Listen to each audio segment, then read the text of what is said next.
محترم ناظرین، السلام علیکم ورحمۃ اللہ وبرکاتہ۔ ہر قسم کی حمد و ثنا، تعریفات، بڑھائی، کبریائی، عظمت خالق کائنات مالک ارض و سما کے لیے ہے، اور لاکھوں کروڑوں بے شمار اور لاتعداد درود و سلام اس ہستی اقدس و مقدس پر جن کا نام نامی اسم گرامی محمد الرسول اللہ صلی اللہ علیہ وآلہ وصحبہ وبارک وسلم ہے۔ محترم ناظرین، سیرت النبی کریم صلی اللہ علیہ وآلہ وسلم کی 41ویں ایپیسوڈ کے ساتھ آپ کا میزبان رضوان سعید آپ کی خدمت میں حاضر ہے۔ ناظرین، مشرکین نے میدان بدر سے غیر منظم شکل میں بھاگتے ہوئے تتر بتر ہو کر گھبراہٹ کے عالم میں مکے کا رخ کیا۔ شرم و ندامت کے سبب ان کی سمجھ میں نہیں آ رہا تھا کہ کس طرح مکے میں داخل ہوں۔ ابن اسحاق رحمۃ اللہ علیہ کہتے ہیں کہ سب سے پہلے جو شخص قریش کی شکست کی خبر لے کر مکے وارد ہوا وہ خیثمان بن عبداللہ خزائی تھا۔ لوگوں نے اس سے دریافت کیا کہ پیچھے کی کیا خبر ہے۔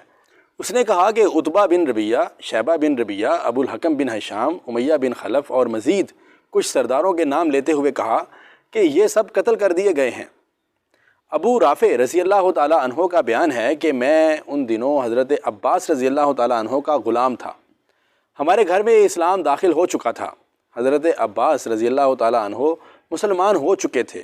ام الفضل رضی اللہ تعالیٰ عنہا مسلمان ہو چکی تھیں۔ میں بھی مسلمان ہو چکا تھا، البتہ حضرت عباس نے اپنا اسلام چھپا رکھا تھا۔ ادھر ابو لہب جنگ بدر میں حاضر نہ ہوا تھا۔ جب اسے خبر ملی تو اللہ نے اس پر ذلت و روسیاہی طاری کر دی اور ہمیں اپنے اندر قوت و عزت محسوس ہوئی۔ میں کمزور آدمی تھا، تیر بنایا کرتا تھا اور زمزم کے حجرے میں بیٹھا تیر کے دستے چیلتا رہتا تھا۔ واللہ اس وقت میں حجرے میں بیٹھا اپنے تیر چھیل رہا تھا۔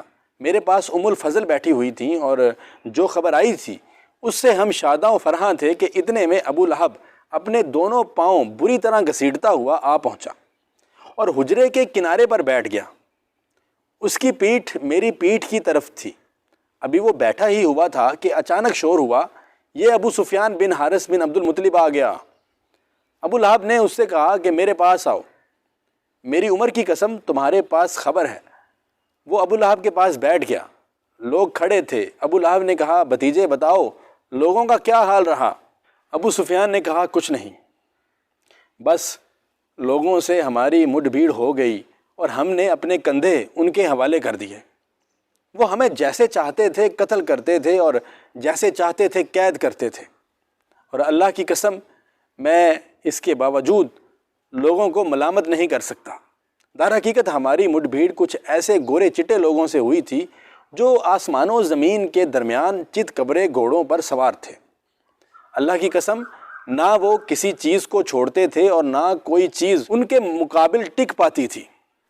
ابو رافع رضی اللہ تعالیٰ عنہ کہتے ہیں کہ میں نے اپنے ہاتھ سے خیمے کا کنارہ اٹھایا، پھر کہا وہ اللہ کی قسم فرشتے تھے۔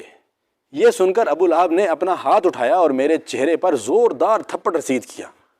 میں اس سے لڑ پڑا لیکن اس نے مجھے اٹھا کر زمین پر پٹک دیا، پھر میرے اوپر گھٹنے کے بل بیٹھ کر مجھے مارنے لگا۔ میں کمزور جو ٹھہرا، لیکن ام فضل رضی اللہ تعالیٰ عنہا نے اٹھ کر خیمے کا ایک کھمبا لیا اور اسے ایسی ضرب ماری کہ سر میں بری چوٹ آ گئی، اور ساتھ ہی بولی، اس کا مالک نہیں ہے اس لیے اسے کمزور سمجھ رکھا ہے۔ ابو لہب رسوا ہو کر اٹھا اور چلا گیا۔ اس کے بعد اللہ کی قسم صرف 7 راتیں گزری تھیں کہ اللہ نے اسے عدسہ، یعنی ایک قسم کا یہ طاعون ہے، اس میں مبتلا کر دیا اور اس کا خاتمہ کر دیا۔ عدسہ کی گلٹی کو عرب بہت منحوس سمجھتے تھے، چنانچہ مرنے کے بعد اس کے بیٹوں نے بھی اسے یوں ہی چھوڑ دیا اور وہ 3 روز تک بے گور و کفن پڑا رہا۔ کوئی اس کے قریب نہ جاتا تھا اور نہ اس کی تدفین کی کوشش کرتا تھا۔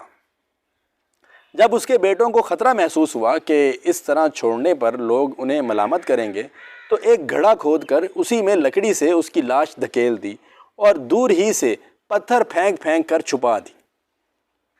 اس طرح اہل مکہ کو میدان بدر کی شکست فاش کی خبر ملی تو ان کی طبیعت پر اس کا نہایت برا اثر پڑا، حتیٰ کہ انہوں نے مقتولین پر نوحہ کرنے کی ممانعت کر دی تاکہ مسلمانوں کو اس کے غم پر خوش ہونے کا موقع نہ ملے۔ اس سلسلے کا ایک دلچسپ واقعہ یہ ہے کہ جنگ بدر میں اسود بن عبد المطلب کے 3 بیٹے مارے گئے، اس لیے وہ ان پر رونا چاہتا تھا۔ وہ اندھا آدمی تھا۔ ایک رات اس نے نوحہ کرنے والی عورت کی آواز سنی، جھٹ اپنے غلام کو بھیجا اور کہا کہ ذرا دیکھو کیا نوحہ کرنے کی اجازت مل گئی ہے۔ کیا قریش اپنے مقتولین پر رو رہے ہیں تاکہ میں بھی اپنے بیٹے ابو حکیمہ پر روؤں کیونکہ میرا سینہ جل رہا ہے؟ غلام نے واپس آ کر بتایا کہ یہ عورت تو اپنے گمشدہ اونٹ پر رو رہی ہے۔ اسود یہ سن کر اپنے آپ پر قابو نہ پا سکا اور بے اختیار کہہ پڑا، کیا وہ اس بات پر روتی ہے کہ اس کا اونٹ غائب ہو گیا اور اس پر بے خوابی نے اس کی نیند حرام کر رکھی ہے؟ تو اونٹ پر نہ رو بلکہ تو بدر پر رو جہاں قسمتیں پھوٹ گئیں۔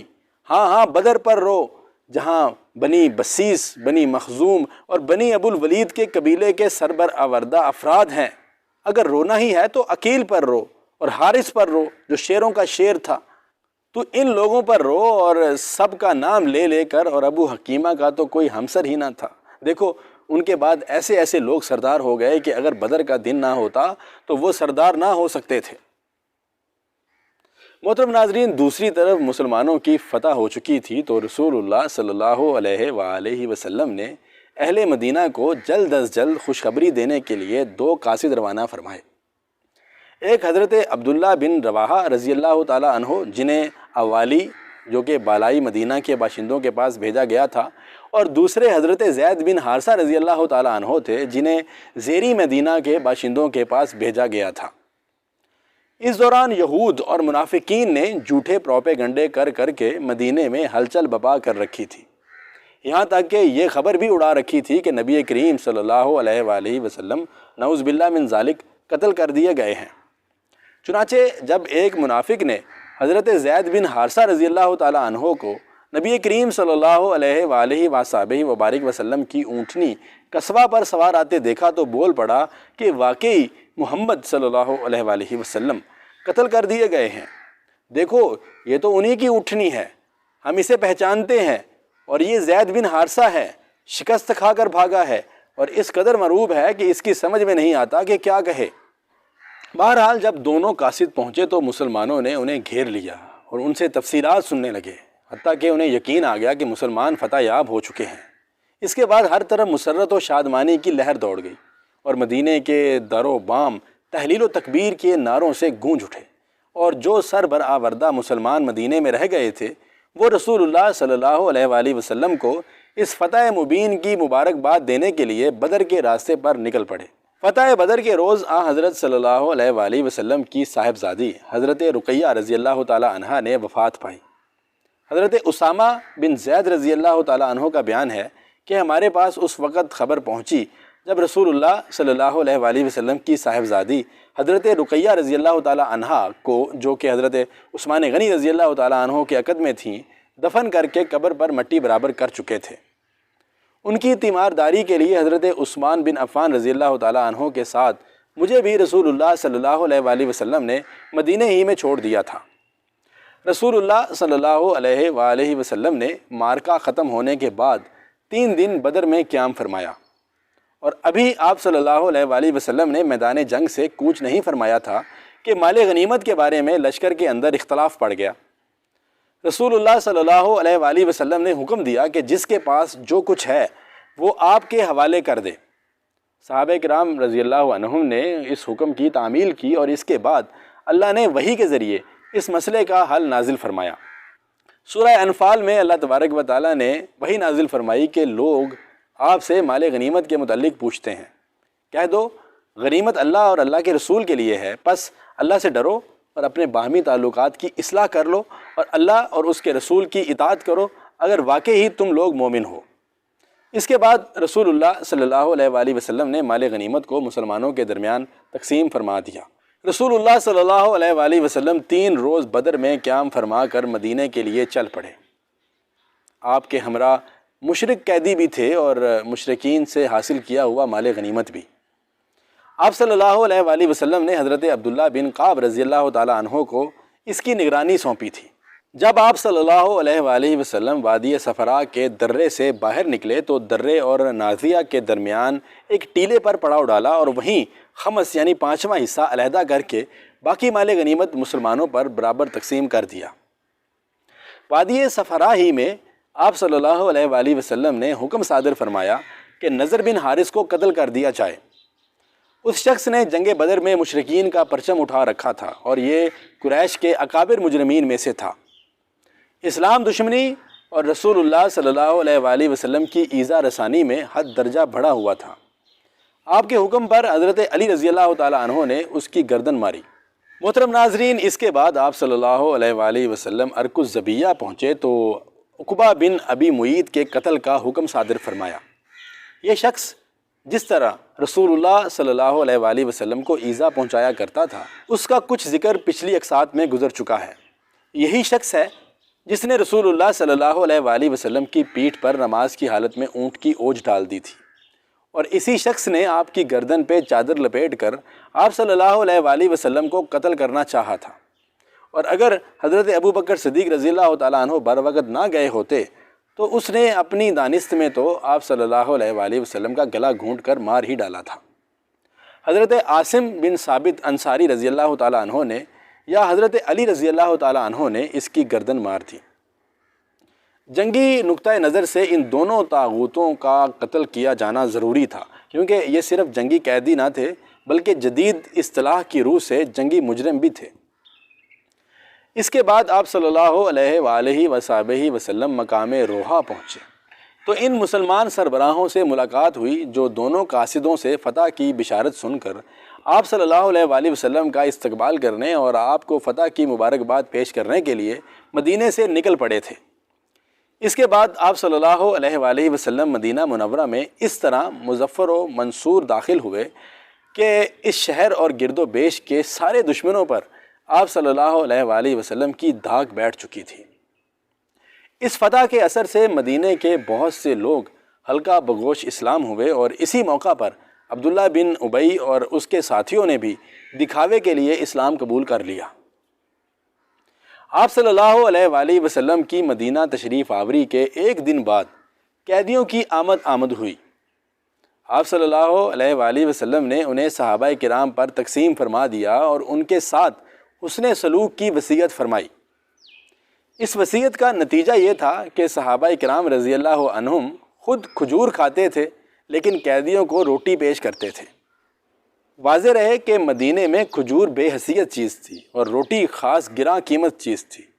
محترم ناظرین، جب رسول اللہ صلی اللہ علیہ وآلہ وسلم مدینہ پہنچ گئے تو آپ صلی اللہ علیہ وآلہ وسلم نے صحابہ کرام رضوان اللہ علیہم اجمعین سے قیدیوں کے بارے میں مشورہ کیا۔ حضرت ابو بکر صدیق رضی اللہ تعالیٰ عنہ نے کہا کہ یا رسول اللہ صلی اللہ علیہ وآلہ وسلم، یہ لوگ چچیرے بھائی اور کنبے قبیلے کے لوگ ہیں۔ میری رائے ہے کہ آپ صلی اللہ علیہ وآلہ وسلم ان سے فدیہ لے لیں۔ اس طرح جو کچھ ہم لیں گے وہ کفار کے خلاف ہماری قوت کا ذریعہ ہوگا، اور یہ بھی متوقع ہے کہ اللہ انہیں ہدایت دے دے اور وہ ہمارے بازو بن جائیں۔ رسول اللہ صلی اللہ علیہ وآلہ وسلم نے فرمایا کہ عمر ابن الخطاب رضی اللہ تعالیٰ عنہ، تمہاری کیا رائے ہے؟ حضرت عمر رضی اللہ تعالیٰ عنہ نے کہا کہ واللہ میری وہ رائے نہیں ہے جو ابو بکر رضی اللہ تعالیٰ عنہ کی ہے۔ میری رائے یہ ہے کہ آپ صلی اللہ علیہ وآلہ وسلم فلاں کو، جو حضرت عمر رضی اللہ تعالیٰ عنہ کا قریبی تھا، میرے حوالے کر دیں اور میں اس کی گردن ماروں۔ عقیل بن ابی طالب کو علی رضی اللہ تعالیٰ عنہ کے حوالے کریں اور وہ اس کی گردن ماریں، اور فلاں کو، جو حمزہ رضی اللہ تعالیٰ عنہ کا بھائی ہے، حمزہ کے حوالے کریں اور وہ اس کی گردن مار دیں، یہاں تک کہ اللہ کو معلوم ہو جائے کہ ہمارے دلوں میں مشرکین کے لیے نرم گوشہ نہیں ہے، اور یہ حضرات مشرکین کے صنادید و ائمہ اور قائدین ہیں۔ جناب حضرت عمر رضی اللہ تعالیٰ عنہ کا بیان ہے کہ رسول اللہ صلی اللہ علیہ وآلہ وسلم نے ابو بکر رضی اللہ تعالیٰ عنہ کی بات پسند فرمائی اور میری بات پسند نہیں فرمائی، چنانچہ قیدیوں کا فدیہ لینا طے کر لیا۔ اس کے بعد جب اگلا دن آیا تو میں صبح رسول اللہ صلی اللہ علیہ وآلہ وسلم اور ابو بکر رضی اللہ تعالیٰ عنہ کی خدمت میں حاضر ہوا۔ وہ دونوں رو رہے تھے۔ میں نے کہا، اے اللہ کے رسول صلی اللہ علیہ وآلہ وسلم، مجھے بتائیں کہ آپ صلی اللہ علیہ وآلہ وسلم اور آپ کے ساتھی کیوں رو رہے ہیں؟ اگر مجھے بھی رونے کی وجہ ملی تو میں ضرور روؤں گا، اور اگر نہ مل سکی تو آپ حضرات کے رونے کی وجہ سے روؤں گا۔ رسول اللہ صلی اللہ علیہ وآلہ وسلم نے فرمایا کہ فدیہ قبول کرنے کی وجہ سے تمہارے اصحاب پر جو چیز پیش کی گئی ہے اسی کی وجہ سے رو رہا ہوں۔ اور آپ صلی اللہ علیہ وآلہ وسلم نے ایک قریبی درخت کی طرف اشارہ کرتے ہوئے فرمایا کہ مجھ پر ان کا عذاب اس درخت سے بھی زیادہ قریب پیش کیا گیا ہے، اور اللہ نے یہ آیت نازل فرمائی، جس کا ترجمہ کچھ اس طرح سے ہے کہ کسی نبی کے لیے درست نہیں کہ اس کے پاس قیدی ہوں، یہاں تک کہ وہ زمین میں اچھی طرح خون ریزی کر لے۔ تم لوگ دنیا کا سامان چاہتے ہو اور اللہ آخرت چاہتا ہے، اور اللہ غالب حکمت والا ہے۔ اگر اللہ تعالیٰ کی طرف سے نوشتہ سبقت نہ کر چکا ہوتا تو تم لوگوں نے جو کچھ لیا ہے اس پر تم کو سخت عذاب پکڑ لیتا۔ عزیز دوستو، سورہ انفال کی ہی یہ آیت ہے۔ بہرحال چونکہ حضرت ابو بکر رضی اللہ تعالیٰ عنہ کی رائے کے مطابق معاملہ طے ہو چکا تھا، اس لیے مشرکین سے فدیہ لیا گیا تھا۔ فدیہ کی مقدار 4000 اور 3000 درہم سے لے کر 1000 درہم تک تھی۔ اہل مکہ لکھنا پڑھنا بھی جانتے تھے، جبکہ اہل مدینہ لکھنے پڑھنے سے واقف نہ تھے۔ اس لیے طے کیا گیا کہ جس کے پاس فدیہ نہ ہو وہ مدینے کے 10 بچوں کو لکھنا پڑھنا سکھا دے۔ جب یہ بچے اچھی طرح سیکھ جائیں تو یہی اس کا فدیہ ہوگا۔ رسول اللہ صلی اللہ علیہ وآلہ وسلم نے کچھ قیدیوں پر احسان بھی فرمایا اور انہیں فدیہ لیے بغیر رہا کر دیا۔ اس فہرست میں مطلب بن حنطب، سیفی بن ابی رفاعہ اور ابو عزہ جمحی کے نام آتے ہیں۔ اسیران جنگ میں حضرت صلی اللہ علیہ وآلہ وسلم کے داماد ابو العاص جو تاحال مشرک تھے وہ بھی شامل تھے، جن کے پاس فدیہ کی رقم نہیں تھی۔ انہوں نے حضور اکرم صلی اللہ علیہ وآلہ وسلم کی صاحبزادی حضرت زینب رضی اللہ تعالیٰ عنہ کو، جو ان کی زوجہ تھیں اور مکہ میں تھیں، کہلا بھیجا کہ فدیہ کی رقم بھیج دیں۔ جب حضرت زینب رضی اللہ تعالیٰ عنہ کا نکاح ہوا تھا تو حضرت خدیجہ رضی اللہ تعالیٰ عنہ نے جہیز میں ان کو ایک قیمتی ہار دیا تھا۔ حضرت زینب رضی اللہ تعالیٰ عنہ نے زر فدیہ کے ساتھ وہ ہار بھی گلے سے اتار کر بھیج دیا۔ حضرت صلی اللہ علیہ وآلہ وسلم نے جب وہ ہار دیکھا تو پرانی یادیں تازہ ہو گئیں۔ آپ صلی اللہ علیہ وآلہ وسلم بے اختیار رو پڑے اور صحابہ سے فرمایا کہ تمہاری مرضی ہو تو بیٹی کو ماں کی یادگار واپس کر دوں۔ سب نے تسلیم کر لیا اور وہ ہار واپس کر دیا گیا۔ رسول اللہ صلی اللہ علیہ وآلہ وسلم نے ابو العاص کو اس شرط پر چھوڑ دیا کہ وہ حضرت زینب رضی اللہ تعالیٰ عنہ کی راہ چھوڑ دیں گے۔ چنانچہ حضرت ابو العاص رضی اللہ تعالیٰ عنہ نے ان کا راستہ چھوڑ دیا اور حضرت زینب رضی اللہ تعالیٰ عنہ نے ہجرت فرمائی۔ رسول اللہ صلی اللہ علیہ وآلہ وسلم نے حضرت زید بن حارثہ رضی اللہ تعالیٰ عنہ اور ایک انصاری صحابی کو بھیج دیا کہ تم دونوں بطن یا جج نامی ایک مقام کا ذکر ہے وہاں رہنا، جب زینب تمہارے پاس سے گزریں تو ساتھ ہو لینا۔ یہ دونوں حضرات تشریف لے گئے اور حضرت زینب رضی اللہ تعالیٰ عنہ کو ساتھ لے کر مدینہ واپس ہوئے۔ بعد میں ابو العاص رضی اللہ تعالیٰ عنہ مدینہ آ کر مسلمان ہو گئے تھے۔ قیدیوں میں سہیل بن عمر بھی تھا جو بڑا زبان آور خطیب تھا۔ حضرت عمر رضی اللہ تعالیٰ عنہ نے کہا کہ اے اللہ کے رسول صلی اللہ علیہ وآلہ وسلم، سہیل بن عمر کے اگلے 2 دانت توڑوا دیجیے، اس کی زبان لپٹ جایا کرے گی اور وہ کسی جگہ خطیب بن کر آپ صلی اللہ علیہ وآلہ وسلم کے خلاف کبھی کھڑا نہ ہو سکے گا۔ لیکن رسول اللہ صلی اللہ علیہ وآلہ وسلم نے ان کی یہ گزارش مسترد کر دی، کیونکہ یہ مسئلہ کرنے کے ضمن میں آتا ہے۔ مسئلہ کرنا یعنی کہ انسان کے اعضاء کو کاٹنا، جو کہ اللہ تعالیٰ کی بارگاہ میں نہایت ہی ناپسندیدہ عمل ہے۔ محترم ناظرین، غزوہ بدر حق و باطل کے درمیان پہلا معرکہ تھا۔ اس جنگ کے بعد اسلام کا بول بالا ہوا اور کفر کو ذلت نصیب ہوئی۔ اس غزوہ میں کامیابی کا سب سے بڑا اثر یہ ہوا کہ مسلمانوں کو پورے عرب میں استقرار نصیب ہوا۔ تمام قوتیں ان کا لوہا ماننے پر مجبور ہوئیں۔ قریش کے مقابلے میں مساوی فریق کی حیثیت حاصل ہوئی۔ انہیں مسلمانوں کی قوت کا احساس ہوا۔ قریش کی سیاسی شہرت اور سیاسی حیثیت بری طرح مجروح ہوئی۔ ان کی شام کی تجارتی شاہراہ غیر محفوظ ہو گئی۔ اسلام کی مرکزیت اور مدینہ کی مملکت مستحکم ہو گئی۔ عرب قبائل کوئی قدم اٹھانے سے پہلے سوچنے پر مجبور ہو گئے۔ یہود مدینہ معیشت، عسکری اور مادی وسائل کی بنا پر اپنے آپ کو برتر تصور کرتے تھے۔ اس فتح نے انہیں مرعوب کر دیا اور یہود مسلمانوں کو اپنے لیے زبردست خطرہ محسوس کرنے لگے۔ ڈاکٹر حمید اللہ کا خیال ہے کہ اس فتح کے بعد یہودی میثاق مدینہ کو قبول کرنے پر مجبور ہو گئے تھے۔ محترم ناظرین، 2 ہجری میں رمضان کا روزہ اور صدقہ فطر فرض کیا گیا اور زکوٰۃ کے مختلف نصابوں کی تفصیل تعین کی گئی۔ صدقہ فطر کی فرضیت اور زکوٰۃ کے نصاب کی تعین سے اس بوجھ اور مشقت میں بڑی کمی آ گئی، جس سے فقراء مہاجرین کی ایک بڑی تعداد دوچار تھی، کیونکہ وہ طلب رزق کے لیے زمین میں دوڑ دھوپ کے امکانات سے محروم تھے۔ پھر نہایت نفیس موقع اور خوشگوار اتفاق یہ تھا کہ مسلمانوں نے اپنی زندگی میں پہلی عید جو منائی وہ شوال 2 ہجری کی عید تھی، جو جنگ بدر کی فتح مبین کے بعد پیش آئی۔ کتنی خوشگوار تھی یہ عید سعید، جس کی سعادت اللہ تعالیٰ نے مسلمانوں کے سر فتح و عزت کا تاج رکھنے کے بعد عطا فرمائی، اور کتنا ایمان افروز تھا اس نماز عید کا منظر جسے مسلمانوں نے اپنے گھروں سے نکل کر تکبیر و توحید اور تحمید و تسبیح کی آوازیں بلند کرتے ہوئے میدان میں جا کر ادا کیا تھا۔ اس وقت حالت یہ تھی کہ مسلمانوں کے دل اللہ کی دی ہوئی نعمتوں اور اس کی دی ہوئی تائید کے سبب اس کی رحمت و رضوان کے شوق سے لبریز اور اس کی طرف رغبت کے جذبات سے معمور تھے، اور ان کی پیشانیاں اس کے شکر و سپاس کی ادائیگی کے لیے جھکی ہوئی تھیں۔ اللہ تعالیٰ نے اس نعمت کا ذکر سورہ انفال میں کرتے ہوئے فرمایا ہے، اور یاد کرو جب تم تھوڑے تھے، زمین میں کمزور بنا کر رکھے گئے تھے، ڈرتے تھے کہ لوگ تمہیں اچک لے جائیں گے، بس اس نے تمہیں ٹھکانہ مرحمت فرمایا اور اپنی مدد کے ذریعے تمہاری تائید کی اور تمہیں پاکیزہ چیزوں سے روزی دی تاکہ تم لوگ اس کا شکر ادا کرو۔ محترم ناظرین، آج کے لیے اتنا ہی۔ انشاءاللہ جلد ہی آپ سے ملاقات ہوگی سیرت النبی کریم صلی اللہ علیہ وآلہ وسلم کی 42ویں ایپیسوڈ کے ساتھ۔ اپنا بہت سارا خیال رکھیے گا، دعاؤں میں یاد رکھیے گا۔ انشاءاللہ ملتے ہیں جلدی اگلی ایپیسوڈ کے ساتھ، تب تک کے لیے اجازت دیجیے۔ اللہ نگہبان۔